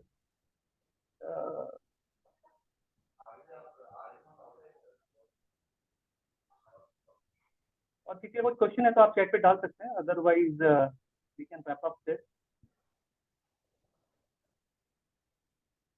अच्छा माता जी, आपने नो लिखा, आपको क्लियर नहीं है। I hope I will share my number here, आप मुझे कॉल कर सकते हैं। मैं यहाँ पे अपना नंबर डाल देता हूँ, किसी को अगर कुछ पूछना है मुझसे तो मैं यहाँ अपना नंबर डाल रहा हूँ, आप मुझे कॉल करके और अच्छे से समझना चाहे तो सकते हैं। ये मेरा नंबर, आप मुझे कॉल कर सकते हैं, मैंने चैट पे अपना नंबर डाल दिया। ठीक है प्रभु जी, I think I am done. Thank you so much. Hare Krishna Prabhuji. Thank you Prabhuji for this showing this प्रभु एक बार अगर आप लिंक भी सभी के साथ शेयर कर दें, प्लस योर मोबाइल नंबर, किसी का कुछ क्वेश्चन रहता है तो वो आपसे कांटेक्ट कर सकते हैं प्रभु डायरेक्टली। तो दिस लिंक, और अगर आप अपना फोन नंबर शेयर कर पाए प्रभु। ठीक है और अपना फोन। ठीक है। हरे कृष्ण प्रभु जी, थैंक यू प्रभु जी। अभी हम क्वेश्चंस ले सकते हैं, थोड़े से क्वेश्चंस, अगर जिन डिवोटीज का कुछ क्वेश्चंस है तो अभी हम क्वेश्चंस ले सकते हैं। तो अपना हैंड रेज कर सकते हैं for today's Shrimad Bhagavatam class का जो कुछ क्वेश्चन। ठीक है, हरे कृष्णा प्रभु जी। Am I audible, Prabhuji? Hare Krishna. हाँ बोलिए Prabhuji, we to keep the question crisp, we discussed the Narayana Smriti, which is the process in which you try to remember the name of the Lord Krishna, so that when the final call comes, when the annihilation comes, or when you reach the end, you by default take his name and go back to the Supreme Personality of the Godhead. Prabhu, in this context, everything which is material is not the part of Sri Narayana we discuss in the 7th shloka. Now, Prabhu, simple question is that we know, we've been told that a tiny fragment of Narayana resides in every living being's heart, or every living being possesses a tiny fragment of Narayana. Apart from Narayana Smriti, Prabhu, during the path, do we ever get that feel, or do we ever realize that tiny fragment is inside us? And if yes, what is the process? How do we feel that tiny fragment of Lord within us? If I'm clear, Your Lordship, Prabhuji. There is a stage of devotion, Kanishta, Madhyama, and Uttama Adhikari. Ji. Uttama Adhikari is a stage when a person will very systematically realize and understand, and he'll be able to see the presence of the Lord in every being. And he'll be able to experience the presence of Lord in every walk of life. Every activity he does, everywhere he goes, everywhere he looks at, he's able to see how the Lord is all over. तो ये उत्तम अधिकारी स्तर है जहां पर एक व्यक्ति हर जगह भगवान श्री कृष्ण को अनुभव करता है, या श्री कृष्ण कृष्णमय जगत को देखता है, कृष्णमय जगत को देखता है. So that is a stage in devotion. तो एज अभी तो हम कनिष्ठ से नीचे हैं, धीमे धीमे कनिष्ठ पे जाएंगे, फिर मध्यम पे जाएंगे, फिर उसके बाद उत्तम पे जाएंगे, तब जाकर ऐसा अनुभूति होने लगता है. But definitely that is a stage. And फिर उसी समय हमारा remembrance of the lord it becomes completely inexhaustive, या मतलब इनसेसेंट हो जाता है. अभिक्षणसः, अभिक्षणसः मतलब incessant, without any. Like we feel all the material, all everything which is governed by the which is within the compass of the material nature, like relations, envy, or everything and anything which is governed by, which is within the compass of material nature is felt by us. Similarly, Prabhu, do we feel that element? If we feel, how does it feel, Prabhu? You will just get to know when you feel that, because feelings cannot be expressed in words. Prabhu, because I'm sure you must have felt it, Prabhu. I'm definitely sure, Prabhu, you're the best person to explain. Just a glimpse of it as to how, what is that kind of feeling, Prabhu? That cannot be explained in words, and that one has to experience. जैसे मतलब आग कैसे जलता है और कैसे जलेगा, जब जलेगा पता चलेगा. जब जलेगा पता चलता है. हरे कृष्णा. ओके, शायद मेरा Hare Krishna. Thank you, Prabhu, for the wonderful question. So, Alka माता जी, हरे कृष्णा. अलका माता जी, आप पूछ सकते हैं. वैसे मेरे मोबाइल बंद होने वाली है. देखते क्वेश्चन पूछने के बाद बंद हो गया, आंसर बताने के बाद बंद हो गया, देखेंगे. पूछिए. हरे कृष्ण माता जी, आपकी आवाज नहीं, आप म्यूट पर हो. आप अभी चेक करो माता जी. हाँ, yes. Yeah, my Hare Krishna Prabhuji, Dandavat Pranam. My question is in continuation of Prabhuji, who asked you a question just now. That you said that there is presence of God in every living being. Then how can God be present in a criminal or a thief or an antisocial element?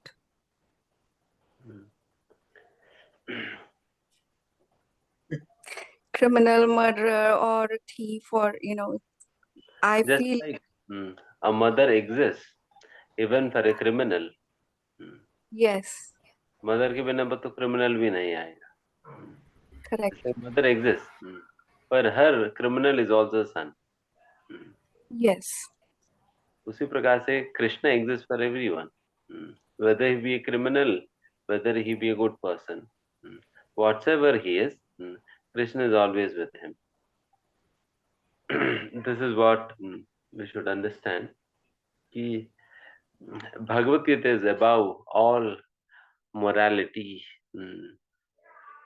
and the teachings of Gita, जो भगवत गीता की विषय है, ये सारे धार्मिकता के परे हैं. धर्म अधर्म इन सारे चीजों के बिल्कुल परे है, दिव्य है.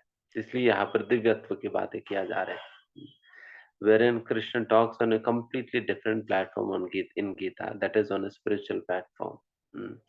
And in spiritual sense, Krishna is going to look at everybody as a soul. If he's a soul, he is my soul, मेरा बेटा है.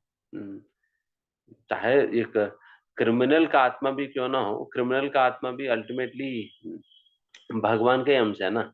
कहीं और से तो आया नहीं. तो भगवान के अंश है तो फिर भगवान उनके साथ रहते हैं. But thing is that Krishna does not interfere in a person's independence. जो भी उनकी माइन्यूट अल्प स्वतंत्रता भगवान ने दिया हुआ है, उस अल्प स्वतंत्रता में भगवान कभी हस्तक्षेप नहीं करते हैं. इसलिए फिर भगवान उनके साथ होते हुए भी वो लोग कई प्रकार की गलतियां और गलत गलत काम करते हैं. गलत गलत काम करते हैं. Krishna is there, he is there watching. As a supervisor he is there watching. समय आने पर रोकेंगे भी, but he is there watching. Supervisor की तरह उनकी अपने कर्मों को नोट भी करते हैं, कर्म फलों को देते भी है. जो अभी कर रहे हैं तो उस एक्शंस को नोट करेंगे, उस जो भी उन कर्म फल पहले की बचा हुआ है उसको डिलीवर भी करते रहेंगे. ये दोनों काम भगवान करते रहेंगे.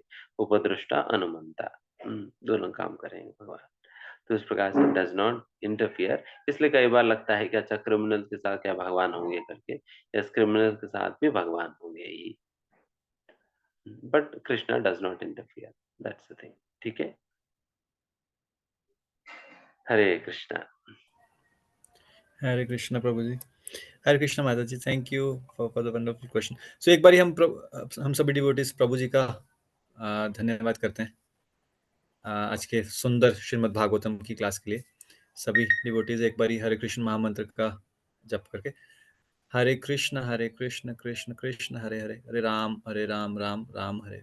थैंक यू प्रभु जी for wonderful Srimad Bhagavatam class प्रभु. हरे कृष्णा प्रभु जी. धन्यवाद प्रणाम. ठीक है. तो अभी अभी हमें प्रभु ने जो एक डेमो दिया था आज का, जो वो बताया था कि नेक्स्ट से जो डिटेल्स आएंगी, तो वो एक चीज मैं बताना चाह रहा था कि वो 7 मार्च से वो चीज लागू हो जाएगी.